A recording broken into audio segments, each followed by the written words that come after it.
Alright, so I'm gonna show how I prepare my raw Seamoss. Um, from raw, sorry. I use a bowl this size. You can use bigger. People like to use bigger bowls. Not really necessary. I don't like to do a big batch at once, and it's according to how much space you go in the fridge.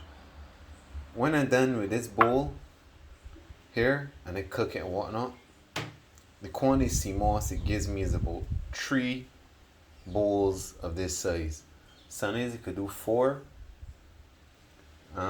So it's not a whole lot of Seamoss. I normally buy a 1 pound bag from Cornucopia, close on the corner opposite city center, behind the church, and I find they're very good. You know, you want nice small stringy Seamoss. You want to use well crafted or ocean. I believe this is ocean farm. You don't want to use pool farm. That stuff is not no good. They try to recreate the ocean, just can't be done. So I used like to use a handful. A handful like this here should be enough. I could put a little tip more, you know, but a handful like this here would do 3 bowls. So let me just see if I can pull off a smaller piece. Alright, so I got a handful here. This should be enough. I got a next set here. This is gonna finish off the bag. So from here I come straight, put it in my bowl, and I wash it. I want y'all to see how it looks when it's really small. And give it a good little wash. Give the Seamoss a good little wash. Try to open it up a little bit as you're washing it. You don't really want to pull it apart, but you're opening it up and washing it. See how the color of the water look like, how murky it is. This is how you wash it off. Get any little final sediments off it. This would be really important, especially if you're probably doing it raw as well too. Some people, they just soak it, and when they soak it,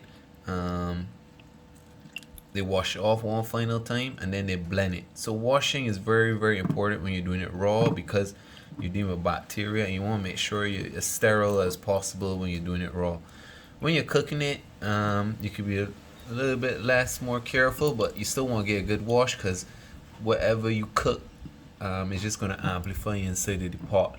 So you want a good little wash, and then your salt smells the same way, but instead of blending it like how they do in the raw farm, we cook it, and that's how it thickens. Sabi talks about cooking as well. He doesn't talk about having it raw. There are people now believing that all certain raw is better. No, raw isn't better. It depends on what you're using. You see, food that, how I should say, has a lot of minerals in it, which is the Seamoss, you can more cook. It actually grows on a rock, so it converts rock. So this basically rock in plant form. You can't boil a rock and change the minerals in it, but if it had certain cultures in it, like certain foods or whatnot, you overcook it. You know, you could break it down, but again, it depends on the certain type of food. You wouldn't overcook a fruit, but you would cook a potato. You won't overcook a broccoli. You will likely steam it. So you gotta know what you're doing. Well, I don't use broccoli. I would likely steam an okra. So here we go now. We got the water. We will wash it for some quick, and then we pour it off. I just want you all to see the stuff that comes out at the bottom, right? So wash it again. Get a nice little rinse.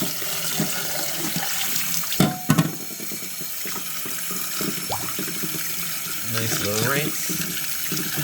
Final time. Just give one little wash one last time. See? Sometimes you have moss or things that accumulate in between it. So you want to wash it thoroughly and make sure you get everything out. Obviously the best Seamoss is the well-crafted Seamoss. Sabi said that actually doesn't gelatinize or get as thick as these other ones, and definitely you don't want to get the pool raised, because they're not thin like this here. The pool raised ones are really fat and they have a lot of salt sticking to them, which isn't really natural. you know, the Seamoss usually get salt doesn't really adhere to it. There's salt on it, but it doesn't adhere to it, like where it's crusty and you see big salt particles coming off of it. So you gotta know the difference between fake and real Seamoss. Well, fake meaning like farm raised or whatnot, or pool raised. I know if the Chinese have gone into point. So you see, that's our final wash, and we get the stuff out of it. So get one last rinse. And now we're gonna leave this here to soak. When we come back, you're gonna see how thick it is and how much it's swollen up. So right now it's just soaking in the water. You want to leave it soaking at least an hour or 2 hours. Some people like to leave it soaking for a good 4 hours. And the longer you soak it, the bigger it gets. Some people soak it overnight. So when you're busy and you're on the go, you think, I can't make all these things. I want to wait. No. For example, before you go work, you wash it, you put it in a bowl. When you come back from work, you deal with it. It's not going to go bad on you. It's not going to spoil. It's not meat we're dealing with. We're dealing with something that came from the sea. Another thing too, you could also even do it at night. When you wake up in the morning, it's ready. Or if you're at home working through the day, just do it like how I do. Let it soak and then you come back to it. So I'm going to show you all the other part where I actually deal with it when it's finished soaked. Once it's finished soaked, I'm going to show you how we put it on the pot and we put it to boil. And I guess because it takes some time to cool, you need to let it naturally cool down when it's done. I'm going to show you a video of what it looks like when I put it in the bowls.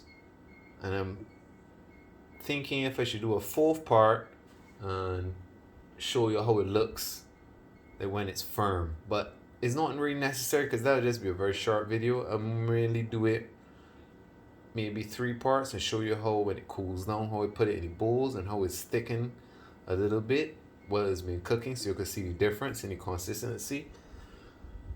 Yeah, I think y'all should be good to make your own Seamoss from this video. Again, when cooking before I leave, just remember I don't leave it soaking with anything. Some people say to let it soak with some lime to help deal with the rawness, but we've washed it thoroughly. We've got most of the sea off of it. I think we should be good. If you want to put a little lime to soak with it, not a problem. Alright, look for the next part.